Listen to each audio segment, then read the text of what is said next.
Hello to all dear students. तो इस video से हम स्टार्ट करेंगे फार्माकोकाइनेटिक्स सीरीज़ से। तो आपको पता है फार्माकोकाइनेटिक्स के बेसिकली 4 पार्ट्स होते हैं: एब्जॉर्प्शन, डिस्ट्रीब्यूशन, मेटाबॉलिज्म और एलिमिनेशन। तो हम स्टार्ट करते हैं हमारी पढ़ाई एब्जॉर्प्शन से। सपोज़ ये आपकी गैस्ट्रोइंटेस्टाइनल ट्रैक है, ये है आपकी ईसोफेगस, स्टमक और इंटेस्टाइन। और समझिए ये आपकी एक ब्लड वेजल है।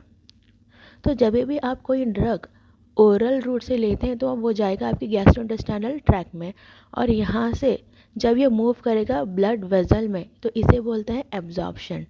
तो absorption means it is the transfer of a drug from its site of administration to the blood stream. ठीक है, तो चाहे वो ओरली एडमिनिस्टर हो या ट्रांसडर्मल पैचेस हो या इंट्रावीनस हो, किसी भी रूट से हो, लेकिन जब जो ड्रग का मूवमेंट होता है ब्लड वेजल्स में, ब्लड स्ट्रीम में, इसे हम बोलते हैं absorption. The rate and efficacy of absorption depends on both factors in the environment where the drug is absorbed and the drug's chemical characteristics and route of administration which influences its bioavailability। अब देखिए मैंने यहाँ पर कुछ terms underline किया हुआ है। Environment where the drug is absorb, ठीक है, जैसे कि कुछ ड्रग एब्जॉर्ब होते हैं स्टमक में, तो स्टमक का एनवायरनमेंट क्या है, वो है एसिडिक। कुछ ड्रग का एब्जॉर्प्शन होता है इंटेस्टाइन में, तो इंटेस्टाइन का एनवायरनमेंट कैसा है, वो है काफ़ी alkaline, isn't it. And the drugs chemical characteristic, मतलब वो ड्रग कैसा है, क्या वो लिक्विड डोसेज फॉर्म है या सॉलिड डोसेज फॉर्म है, इसके ऊपर भी उसकी एब्जॉर्प्शन की रेट डिपेंड होती है।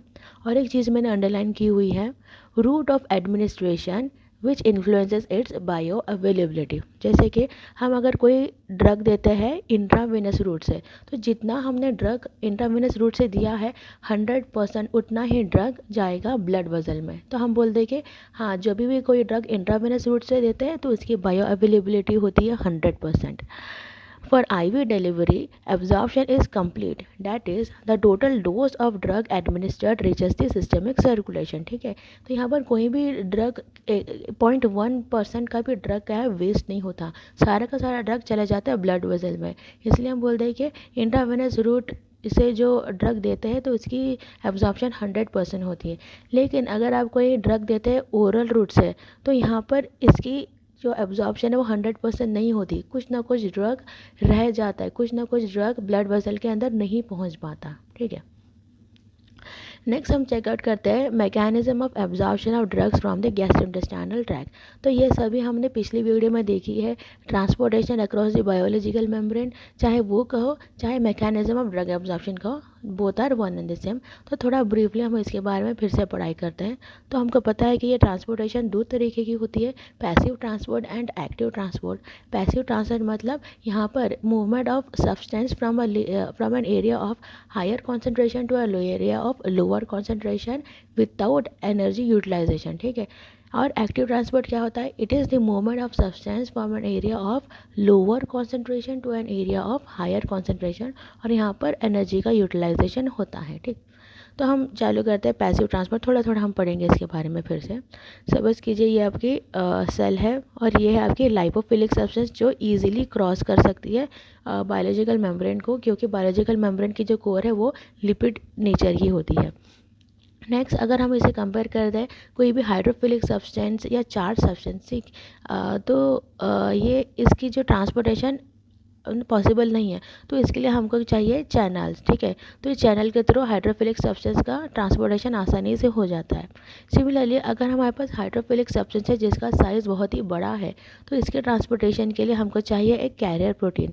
तो carrier protein specific carrier protein for a specific substance, और ये जो सब्सटेंस कैरियर प्रोटीन से अटैच होने के बाद कैरियर प्रोटीन का अंदर ट्रांसफॉर्मेशन होता है, मतलब चेंजेस इन शेप, और जिसकी वजह से ये सब्सटेंस को अंदर की तरफ भेज जाता है। ठीक है, नाउ यहाँ पर आप देख सकते हैं जो लिपिड ट्रांसपोर्टेशन हुआ है इसको हम बोलते हैं सिंपल डिफ्यूजन, वेराज जो डिफ्यूजन हुआ है चैनल और कैरियर प्रोटीन के थ्रू इसको हम बोलते हैं फैसिलिटेटेड डिफ्यूजन। ठीक है, यहाँ पर हमारे पास आई है दो तरीके के सब्सटेंसेस, एक है लाइपोफिलिक और दूसरा है हाइड्रोफिलिक।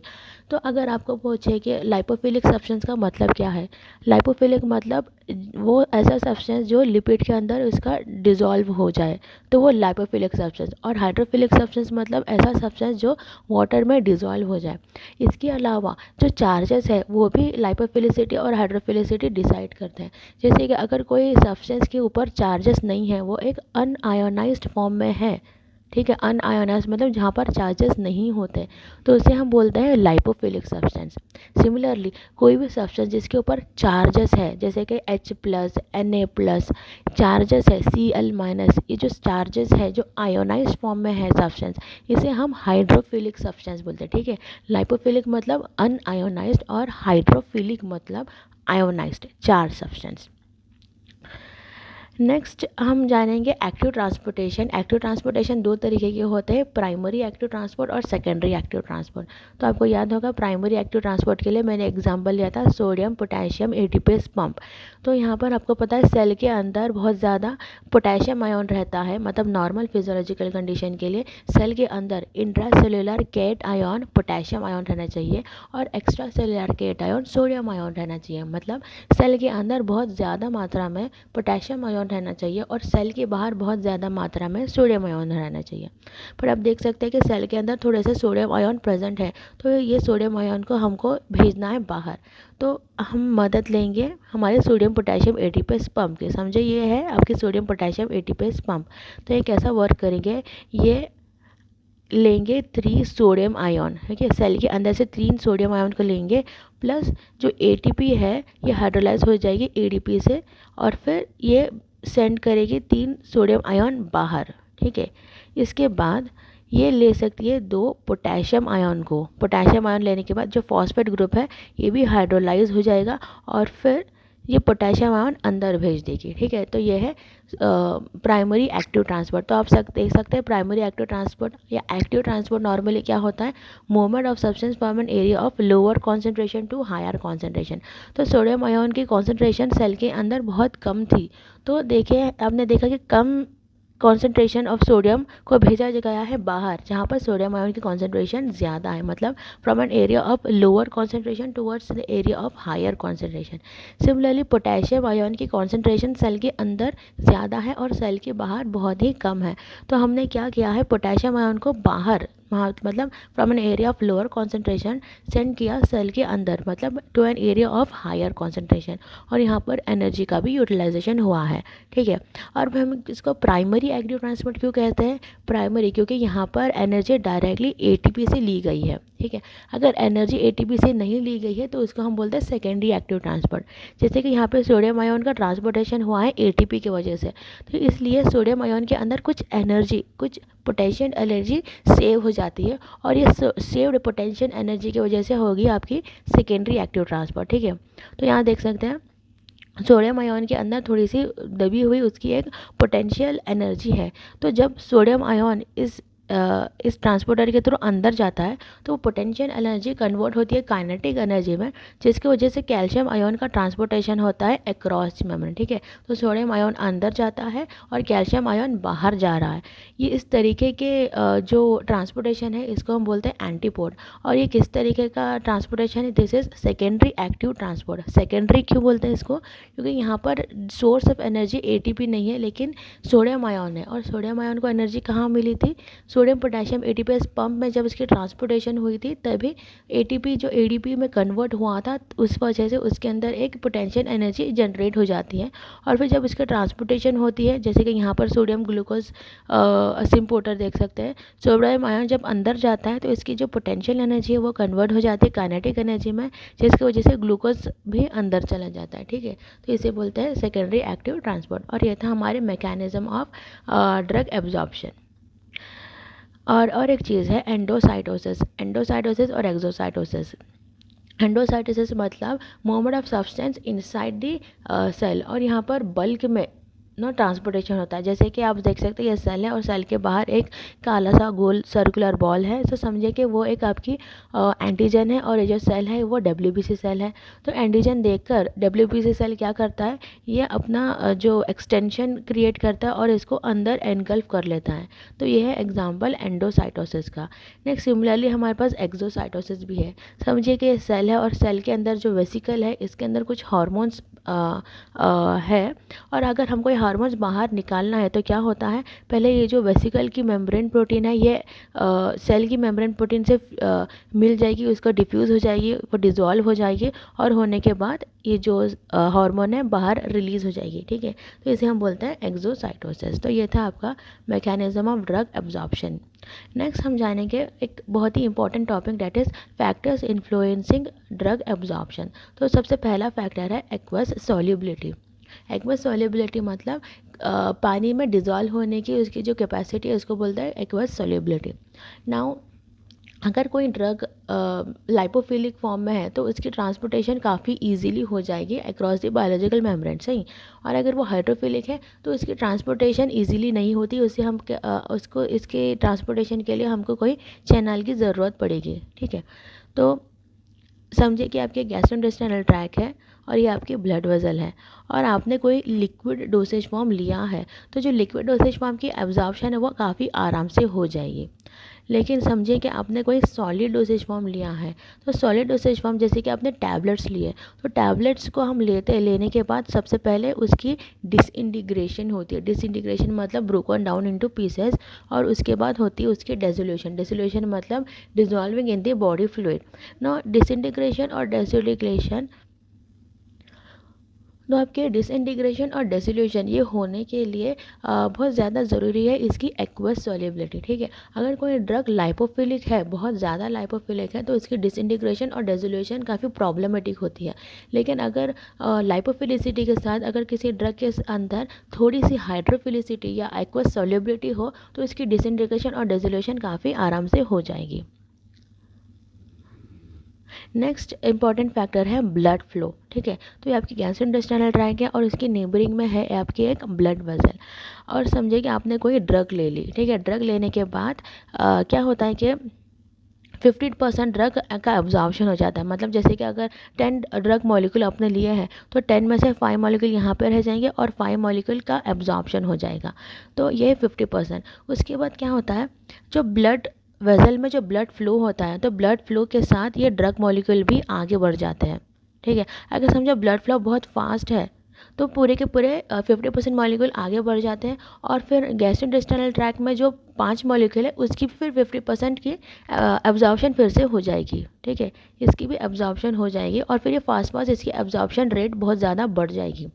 अगर आप कंपेयर करें कि कोई ब्लड वेसल है जहाँ पर क्या ब्लड फ्लो काफ़ी स्लो है, तो क्या होगा, तभी भी हम ड्रग कंज्यूम करेंगे, होने के बाद 50% मॉलिक्यूल का एब्जॉर्प्शन हो जाएगा। लेकिन ये ब्लड वेसल का ब्लड फ्लो काफ़ी स्लो है, मतलब स्लो ये ड्रग आगे बढ़ रहा है, तो इसका रेट ऑफ एब्जॉर्प्शन काफ़ी स्लो हो जाएगा। ठीक है, तो रेट ऑफ एब्जॉर्प्शन फास्ट होने के लिए क्या ज़रूरी है, ज़रूरी है कि ब्लड वेसल के थ्रू ब्लड का फ्लो काफ़ी फास्ट हो। तो फास्ट फ्लो रहेगा तो एब्जॉर्प्शन रेट भी फास्ट हो जाएगी। अगर ब्लड फ्लो बहुत ही स्लो होगा तो एब्जॉर्प्शन रेट भी काफ़ी स्लो हो जाएगी। नेक्स्ट हमारा तीसरा फैक्टर है कॉन्सेंट्रेशन। मतलब अगर आपने बहुत ज़्यादा कॉन्सेंट्रेटेड ड्रग लिया है तो ऑब्वियसली इसकी एब्जॉर्प्शन भी ज़्यादा होगी। इसको कंपेयर करें अगर आपने ड्रग काफ़ी डाइल्यूटेड फॉर्म मतलब बहुत कम कॉन्सेंट्रेशन की ड्रग ली तो ऑब्वियसली इस ड्रग का एब्जॉर्प्शन रेट भी काफ़ी स्लो हो जाएगा। काफ़ी सिंपल सा फैक्टर था। नेक्स्ट है total surface area available for absorption. देखिए ये आपके स्टमक है, इसका सरफेस एरिया कितना है, अगर आप इसे कंपेयर करते हैं आपकी इंटेस्टाइन से तो आपके इंटेस्टाइन का सरफेस एरिया ज़्यादा है, प्लस इंटेस्टाइन में जो विल्लाई और माइक्रोविल्लाई है इससे भी और इसकी सरफेस एरिया बढ़ जाती है। तो ज़्यादा सरफेस एरिया होने के वजह से जो ड्रग का स्टे टाइम भी ज़्यादा होता है और इसका एब्जॉर्प्शन भी ज़्यादा होता है। तो इस वजह से हम बोलते हैं कि इंटेस्टाइन में एब्जॉर्प्शन ज़्यादा होता है कंपेयर किया गया तो स्टमक से। ठीक है, स्टमक का सरफेस एरिया कम है इंटेस्टाइन की कंपेरिजन से, तो अगर सरफेस एरिया कम है तो एब्जॉर्प्शन भी कम होगा, सरफेस एरिया ज़्यादा है तो एब्जॉर्प्शन भी ज़्यादा होगा। नेक्स्ट है contact time at the absorption surface. तो अगर सरफेस एरिया ज़्यादा है तो ऑब्वियसली कॉन्टैक्ट टाइम भी ज़्यादा होगा। ठीक है, तो ये और एक मतलब ये तो कंटिन्यूशन था अपने पिछले फैक्टर का।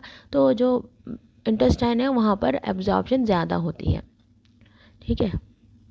यहाँ पे स्टमक में थोड़ी देर रहेगा और फिर इंटेस्टाइन में बहुत ज़्यादा टाइम रहेगा, तो इसे हम बोलते हैं कि एब्जॉर्प्शन में इंटेस्टाइन में एब्जॉर्प्शन ज़्यादा होता है। नेक्स्ट इंपॉर्टेंट फैक्टर है effect of pH on drug absorption, ठीक है। ये बहुत ही ज़्यादा इंपॉर्टेंट फैक्टर है, इसको आप अच्छे से देखिए। Most drugs are either weak acids और वीक बेसिस। तो ये आपका है वाटर मॉलिक्यूल, ये डिसोसिएट होता है H plus plus OH minus, ठीक है। नाउ ये समझें कि ये आपकी कोई ड्रग मॉलिक्यूल है, HX आपकी ड्रग मॉलिक्यूल है। ये ड्रग मॉलिक्यूल भी डिसोसिएट हो सकती है H plus and X minus, ठीक है। तो बेसिकली ये जो X माइनस है ये है आपकी ड्रग मॉलिक्यूल, ठीक है। नाउ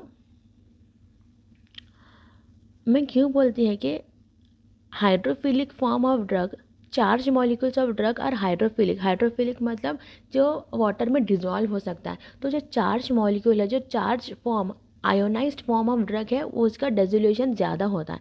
तो आप देख सकते हैं HX जो है ना, HX it is lipophilic drugs, H minus this is hydrophilic drug, ठीक है। तो मैं X माइनस को हाइड्रोफिलिक क्यों बोल रही हूँ, क्योंकि there are chances that H plus जो है ये OH माइनस के साथ इंटरेक्ट किया रहेगा और X माइनस जो है वो H प्लस के साथ इंटरेक्ट करके इसकी डेजोल्यूशन हो जाती है, ठीक है।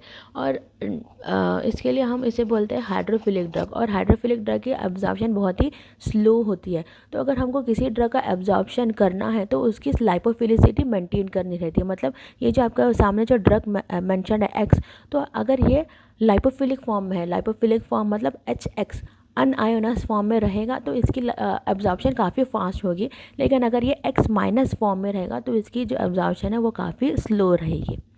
तो आप देख सकते हैं ये आपकी गैस्ट्रोइंटेस्टाइनल ट्रैक है और आपकी जो स्टमक है इसका नेचर एसिडिक है और जो आपकी जो इंटेस्टाइन है इसका नेचर है अल्कलाइन।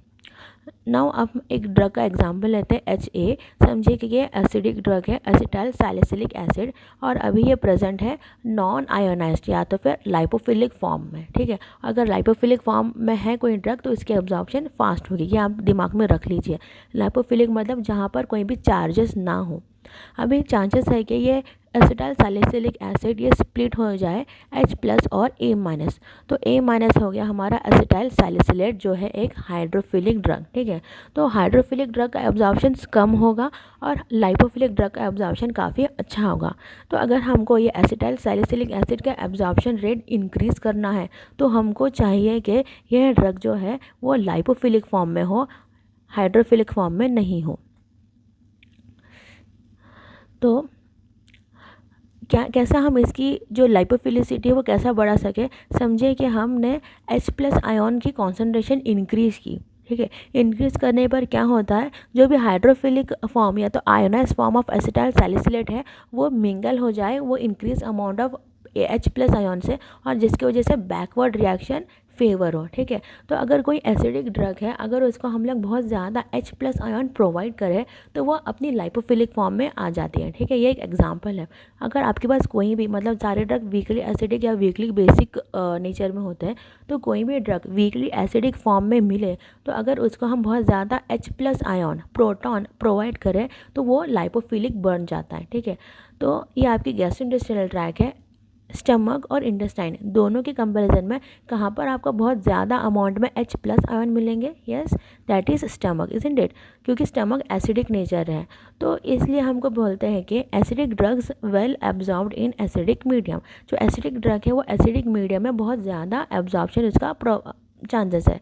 एसिडिक मीडियम मतलब जहाँ पर H प्लस आयन की कॉन्सेंट्रेशन बहुत ज़्यादा मिलेगी उसे हम बोलते हैं एसिडिक मीडियम। सिमिलरली हम एक और एक एग्जांपल लेते हैं RNH2। तो ये है आपकी बेसिक ड्रग और ये है प्रेजेंट आपकी लाइपोफिलिक फॉर्म में। लाइपोफिलिक फॉर्म क्यों बोल रहे हैं हम इसे, क्योंकि यहाँ पर कोई भी चार्जेस नहीं दिखाई दे रहे हैं। चांसेस है कि ये स्प्लिट हो जाए, मतलब ये अगर हम इसको बहुत ज़्यादा H प्लस आयन प्रोवाइड करें तो ये कन्वर्ट होती है RNH3 प्लस, मतलब जो है आपकी आयनाइज्ड फॉर्म या हाइड्रोफिलिक फॉर्म। तो हमको कौन से फॉर्म में ड्रग चाहिए, लाइपोफिलिक या हाइड्रोफिलिक? यस, ऑब्वियसली हमको लाइपोफिलिक फॉर्म में ड्रग चाहिए। अगर हमको लाइपोफिलिसिटी इस ड्रग की, इस बेसिक ड्रग की लाइपोफिलिसिटी इंक्रीज़ करनी है तो क्या करना चाहिए, हमको एक बैकवर्ड रिएक्शन करना चाहिए। बैकवर्ड रिएक्शन कैसा कर सकते हैं, जब RNH3+ इसके अंदर से समझो हमने प्रोटॉन निकाल दिया, ठीक है, RNH3+ के अंदर से अगर हमने प्रोटॉन आयन निकाल दिया तो RNH2 बन जाता है। तो हमको जो प्रोटॉन है उसका लेवल कम करना है, ठीक है। अगर हम प्रोटॉन का लेवल कम कर देते हैं तो ये फेवर करेगा बैकवर्ड रिएक्शन के लिए। नाउ हमारा है स्टमक, हमारी इंटेस्टाइन, तो दोनों के कंपैरिजन में किस ऑर्गन में कम अमाउंट ऑफ प्रोटॉन मिलेगी? Yes, obviously intestine. तो हम बोल सकते हैं कि basic drugs are well absorbed in basic medium, ठीक है। तो बेसिक मीडियम हम कैसे प्रोवाइड कर सकते हैं, वो मीडियम जहाँ पर प्रोटॉन का कॉन्सेंट्रेशन बहुत कम हो, कि बैकवर्ड रिएक्शन फॉर्म हो, और जो बेसिक ड्रग है वो लाइपोफिलिक फॉर्म में प्रोवाइड हो, ठीक है। तो इसके वजह से हम बोलते हैं कि acidic drugs are well absorbed in acidic medium and basic drugs are well absorbed in basic medium, ठीक है। एसिडिक मीडियम मतलब जहाँ पर प्रोटॉन की कॉन्सेंट्रेशन ज़्यादा हो, बेसिक मीडियम मतलब जहाँ पर प्रोटॉन की कॉन्सेंट्रेशन काफ़ी कम हो। तो एसिडिक मीडियम कहाँ पर पाया जाता है, वो है स्टमक में, और बेसिक मीडियम कहाँ पाया जाता है, वो है आपकी इंटेस्टाइन में। नेक्स्ट, ये एक मैंने टेबलर फॉर्म में बनाया हुआ है कि एसिडिक ड्रग अगर एसिडिक मीडियम में है तो वो लाइपोफिलिक फॉर्म में हो जाएगा और ये आसानी से मेम्ब्रेन को क्रॉस कर जाएगा। सिमिलरली अगर एसिडिक ड्रग को हम प्रोवाइड करें बेसिक मीडियम मतलब जैसे कि इंटेस्टाइन में, तो ये बन जाएगा हाइड्रोफिलिक, क्योंकि इंटेस्टाइन में प्रोटॉन का कॉन्सेंट्रेशन काफ़ी कम हो जाएगा और एसिडिक ड्रग के एब्जॉर्प्शन के लिए हमको बहुत ज़्यादा प्रोटॉन चाहिए, हमको बहुत ज़्यादा एसिडिक एनवायरनमेंट चाहिए। तो एसिडिक ड्रग अगर बेसिक मीडियम में हो तो इसकी सॉल्युबिलिटी हो जाएगी हाइड्रोफिलिक, और हाइड्रोफिलिक फॉर्म ऑफ ड्रग का एब्जॉर्प्शन काफ़ी स्लो हो जाएगा। नेक्स्ट, अगर बेसिक ड्रग प्रेजेंट है बेसिक मीडियम में तो इसकी सॉल्युबिलिटी हो जाएगी लाइपोफिलिक, जिसका वो जो आसानी से क्रॉस द मेम्ब्रेन कर जाएगा। लास्टली, बेसिक ड्रग अगर प्रेजेंट है एसिडिक मीडियम में तो इसकी सॉल्युबिलिटी हो जाएगी हाइड्रोफिलिक, और hydrophilic form of drug can not easily cross the membrane. Now अभी फिनोबार्बिटॉल सोडियम और मॉर्फिन सल्फेट, तो दोनों में से आप कैसा पहचानें कि कौन सा ड्रग एसिडिक है और कौन सा ड्रग बेसिक है? तो ये जो फिनोबार्बिटॉल सोडियम है ये है एसिडिक और मॉर्फिन सल्फेट है बेसिक। अब मैंने इसको कैसा जज किया, जजमेंट इस तरीके की करते हैं कि जो एसिडिक ड्रग है उसके साथ हमको मिलेगा कि एक केटायन, जैसे कि फिनोबार्बिटॉल सोडियम, सोडियम क्या है Na+, ये है एक केटायन, ठीक है। जो भी ड्रग के साथ अगर केटायन जुड़ा हुआ है तो हम इसे बोलते हैं कि acidic drug. Similarly morphine sulphate, sulphate क्या है SO4-, ये एक एन आयन है। तो किसी भी ड्रग के साथ अगर एन आयन जुड़ा हुआ रहता है तो इसे हम बोलते हैं बेसिक ड्रग, ठीक है। तो एसिडिक ड्रग का एब्जॉर्प्शन इंक्रीज़ करने के लिए हम उसका एब्जॉर्प्शन स्टमक में करते हैं, और अगर कोई बेसिक ड्रग है तो उसको हम लोग एक एंटरिक कोटिंग करते हैं। एंटरिक कोटिंग करने की वजह से जो स्टमक के अंदर का जो एनवायरनमेंट है वहाँ पर वो डिज़ोल्व नहीं होगा, उसका डेजोल्यूशन वहाँ पर नहीं होगा, वो सीधे इंटेस्टाइन में जाएगा और इंटेस्टाइन में जाकर उसकी डेजोल्यूशन हो जाएगी और वहीं पर ही डिजोल्यूशन के बाद उसकी हो जाएगी एब्जॉर्प्शन, ठीक है। तो जो भी बेसिक ड्रग है उसका एब्जॉर्प्शन होना चाहिए इंटेस्टाइन में, और जो भी एसिडिक ड्रग है उसका एब्जॉर्प्शन होना चाहिए स्टमक में। Next, pKa value. pKa value क्या होती है? Method to indicate strength of acid, ठीक है। तो pH at which 50% of drug is ionized and 50% of drug is non ionized. Just for example pKa 7, अगर समझिए कि किसी ड्रग है, कोई ड्रग है जिसका pKa 7 है, इसका मतलब क्या है? इसका मतलब ये है कि इस ड्रग को अगर 7 pH में रखा गया तो 50% ड्रग नॉन आयोनाइज्ड फॉर्म में होगी और 50% ड्रग आयोनाइज्ड फॉर्म में होगी, या तो फिर आप बोल सकते हैं कि 50% ड्रग लाइपोफिलिक होगी और 50% ड्रग हाइड्रोफिलिक होगी। तो अकॉर्डिंगली आप इसको एक एनवायरनमेंट दीजिए जिसका एब्जॉर्प्शन वहाँ पर ज़्यादा होगा, ठीक है। Just for example acidic drug, हमारे पास एक एसिडिक ड्रग है जिसका pK वैल्यू है 6। तो इसका क्या मतलब है? इसका मतलब ये है कि समझे मैंने एक कॉलम बनाया है pH, लाइपोफिलिसिटी एंड हाइड्रोफिलिसिटी। तो हमारे पास एक एसिडिक ड्रग है, ठीक है, एसिडिक ड्रग एसिडिक ड्रग मतलब हमको इसको एसिडिक एनवायरनमेंट प्रोवाइड करना पड़ेगा।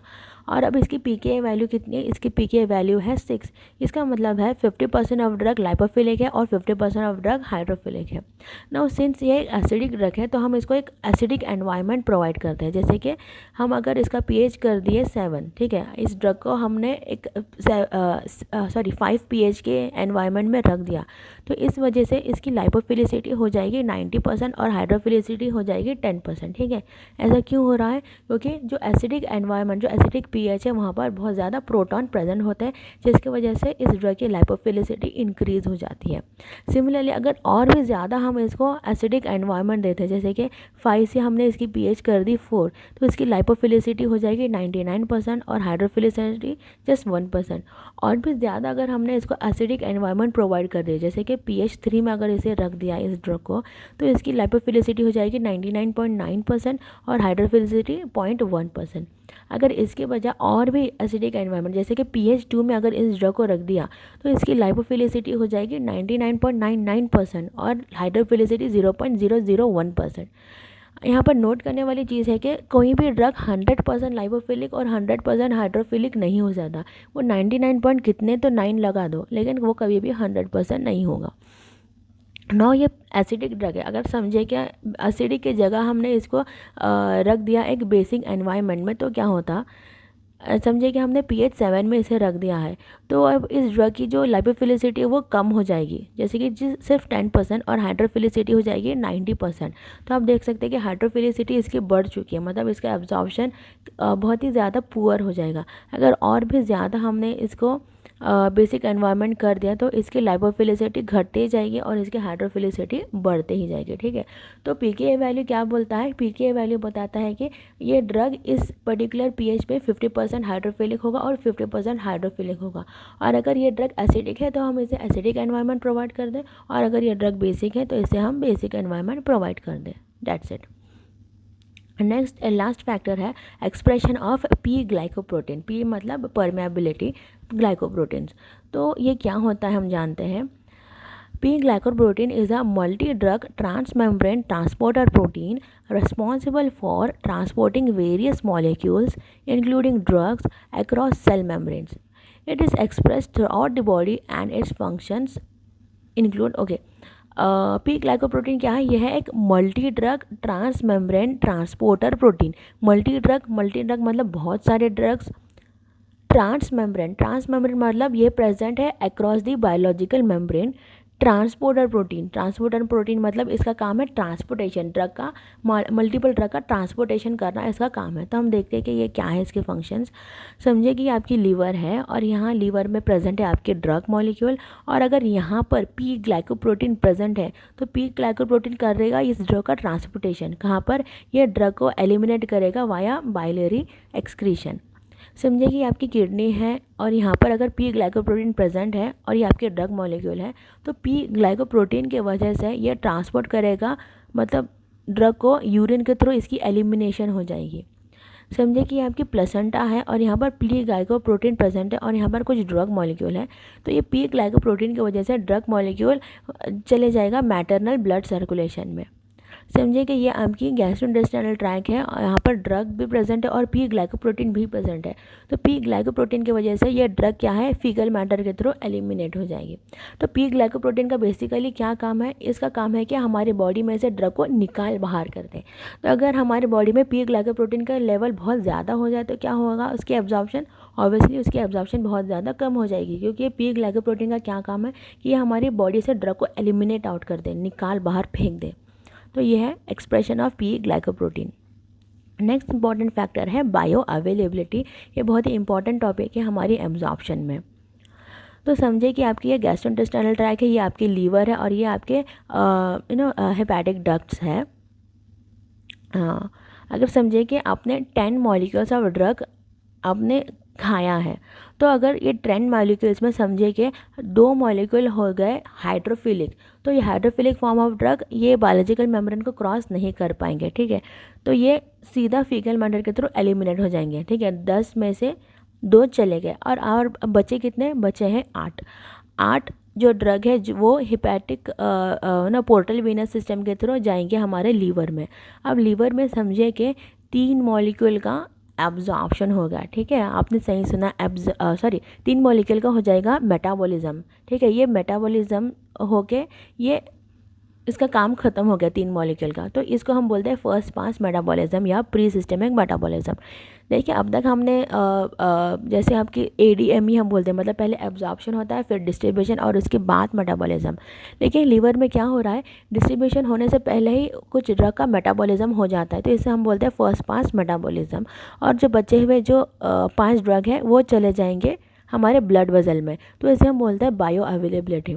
Bio availability is the fraction of administered drug that reaches the systemic circulation. मतलब हमने कितने लिए थे, 10 ड्रग मॉलिक्यूल लिए थे, 10 में से 2 ड्रग की हो जाएंगे हाइड्रोफिलिसिटी, और वो हमारी बॉडी में से, मतलब उसकी एब्जॉर्प्शन नहीं होगी, वो हमारी बॉडी में से निकल बाहर हो जाएंगे।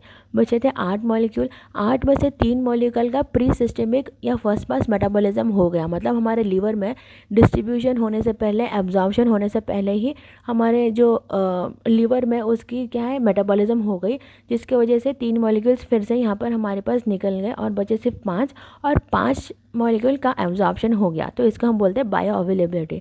तो हमने लिए कितने थे, हमने खाए कितने थे, हमने खाए थे 10 मॉलिक्यूल ऑफ ड्रग, और ब्लड में कितने अपीयर हुए, जस्ट 5 मॉलिक्यूल।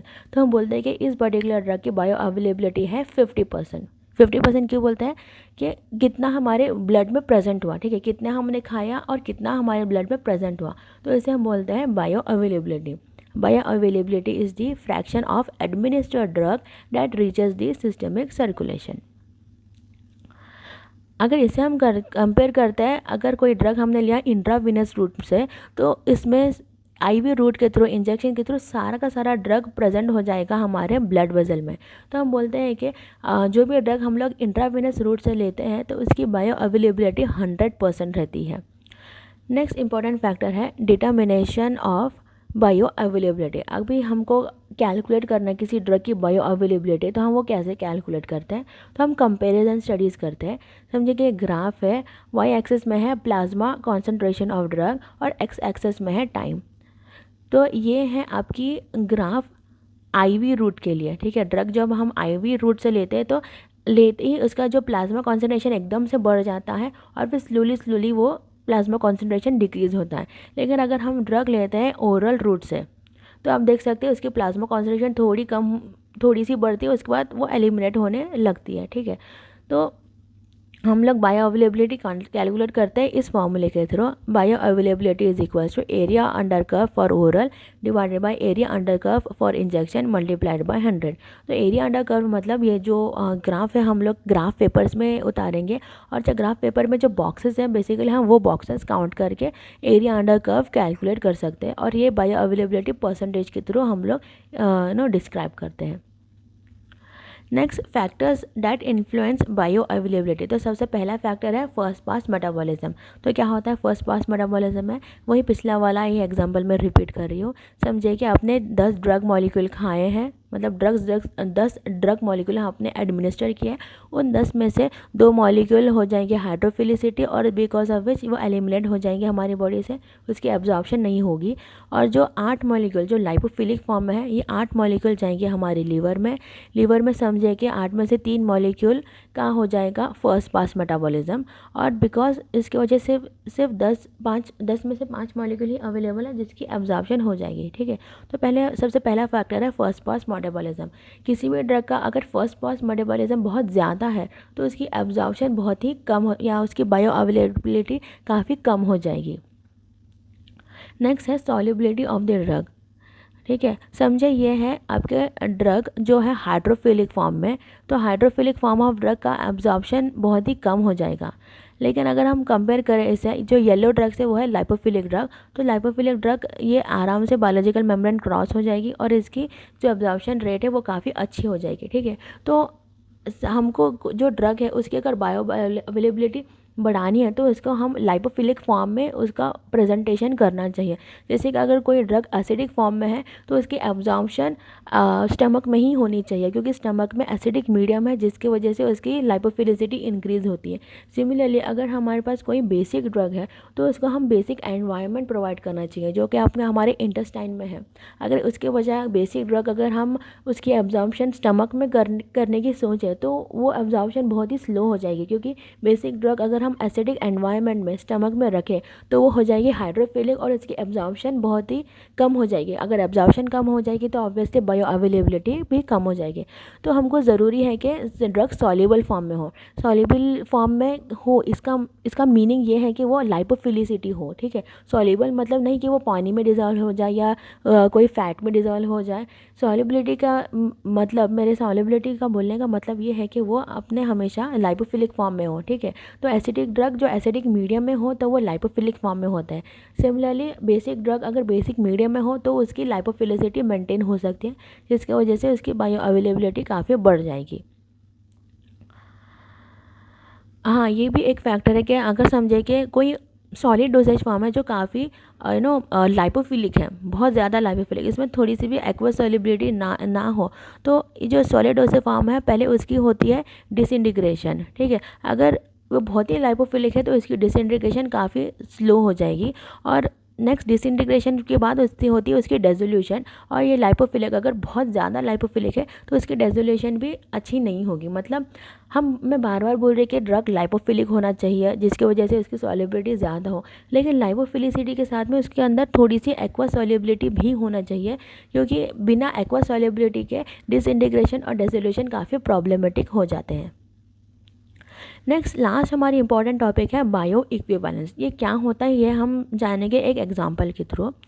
समझिए आपका एक ड्रग है एस्पिरिन, ठीक है। अगर समझिए कि कोई इंसान है जो एस्पिरिन कंज्यूम करता है हर रोज़, तो समझिए कि उसकी जो एस्पिरिन की जो स्ट्रिप है उसमें के सारे गोलियां जो दवाइयां हैं जो मेडिसिन है वो ख़त्म हो चुके हैं। तो वो जाएगा हमारे फार्मेसी मेडिकल स्टोर में और बोलेगा कि मुझे डिस्प्रिन चाहिए। समझे वो डिस्प्रिन ही ले रहा था और वो बोलेगा कि मुझे डिस्प्रिन चाहिए। जो फार्मेसी में जो पर्सन है, जो फार्मासिस्ट बैठा हुआ है मेडिकल स्टोर में, तो वो बोलेगा कि मेरे पास डिस्प्रिन तो नहीं है लेकिन मेरे पास और एक ड्रग है इकोस्प्रिन। इकोस्प्रिन के अंदर भी एस्प्रिन होते हैं, ठीक है। तो वो इंसान क्या है, डिस्प्रिन नहीं रहा तो उसके बजाय इकोस्प्रिन ले लेगा और वो एक्शन भी उसका सेम होगा। तो आप देख सकते हैं डिस्प्रिन और इकोस्प्रिन दोनों की जो एब्जॉर्प्शन है वो थोड़ी सी अलग है। तो जैसे कि डिस्प्रिन की है 95 माइक्रोग्राम पर ml और इकोस्प्रिन की है 105 माइक्रोग्राम पर ml, ठीक है। तो इसकी जो एब्जॉर्प्शन है वो थोड़ी सी अलग है लेकिन इसका एक्शन ऑलमोस्ट सिमिलर है। तो हम बोलते हैं कि वो ड्रग बायो इक्विवेलेंट है जिसकी जो एब्जॉर्प्शन है वो +or-20 हो सकती है माइक्रोग्राम पर ml। तो इसको हम बोलते हैं bio equivalence. Oral formulation of a drug from different manufacturers or different batches from the same manufacturer may have the same amount of drug, that is chemical equivalent, but may not yield the same blood levels, biological inequivalent। Okay, तो ये first sentence क्या बोल रहा है कि oral formulation, जैसे हमने लिया oral formulation of aspirin which is produce from 2 different manufacturers. जैसे कि डिस्प्रिन एक अलग मैन्युफैक्चरर बना रहा है, इकोस्प्रिन कोई दूसरा कंपनी वाला मैन्युफैक्चर कर रहा है, ठीक है। तो डिस्प्रिन और इकोस्प्रिन दोनों डिफरेंट कंपनी से बने हुए हैं। दोनों में एस्प्रिन का कॉन्सेंट्रेशन सेम होगा लेकिन दोनों बने गए हैं डिफरेंट मैन्युफैक्चरर्स के थ्रू, डिफरेंट कंपनी के थ्रू। तो हम बोल सकते हैं कि ये दोनों का, लेकिन एस्प्रिन जो है वो सेम है और इसका कॉन्सेंट्रेशन भी सेम है both Disprin as well as Ecosprin में। तो हम बोलते हैं कि ये है केमिकल इक्विवेलेंट। लेकिन जब हम लोग वो कंज्यूम करते हैं तो आप देख सकते हैं डिस्प्रिन का एब्जॉर्प्शन कितना हो रहा है 95 माइक्रोग्राम पर ml और इकोस्प्रिन का क्या हो रहा है एब्जॉर्प्शन 105 माइक्रोग्राम पर ml। मतलब यह है बायोलॉजिकल इनइक्विवेलेंट, मतलब ब्लड लेवल इसका अलग है। एस्प्रिन का कॉन्सेंट्रेशन सेम होगा लेकिन ब्लड लेवल दोनों में अलग, ब्लड लेवल में जो एस्प्रिन रिलीज हो रही है उसका लेवल अलग हो रहा है। ये केमिकल इक्विवेलेंट है लेकिन बायोलॉजिकल इनइक्विवेलेंट है, ठीक है। तो कंटिन्यू करती मैं reading. 2 preparations of a drug are considered bioequivalent when the rate and extent of bioavailability of the active drug from them is not significantly different under the suitable test condition, ठीक है। मतलब क्या है, हम ये दो डिस्प्रिन और Ecosprin दोनों को हम बोल सकते हैं बायो इक्विवेलेंट जब इसकी जो एब्जॉर्प्शन की रेट, जो इसकी बायो अवेलेबिलिटी है वो सिमिलर हो, सेम तो नहीं हो सकती बट सिमिलर हो। तो हमारे पास एक लिमिटेशन है कि ±20 माइक्रोग्राम पर ml। अगर इससे ज़्यादा दोनों का जो एब्जॉर्प्शन का डिफरेंस हो गए तो इसे हम बायो इक्विवेलेंट नहीं कहते हैं। बायो इक्विवेलेंट मतलब ये जो कंडीशन, जो टेस्टिंग कंडीशन में यहाँ हम अगर इसको कंज्यूम करते हैं तो इसका rate and extent of absorption है जो है वो सिमिलर हो। ठीक है, सिमिलर बहुत ज़्यादा इंपॉर्टेंट वर्ड है, सिमिलर। सेम तो कभी नहीं हो सकते लेकिन वो सिमिलर हो, तो ऐसे ड्रग्स को हम बोलते हैं बायो इक्विवेलेंट। तो ये था मेरा ये वीडियो एब्जॉर्प्शन के बारे में। Thank you.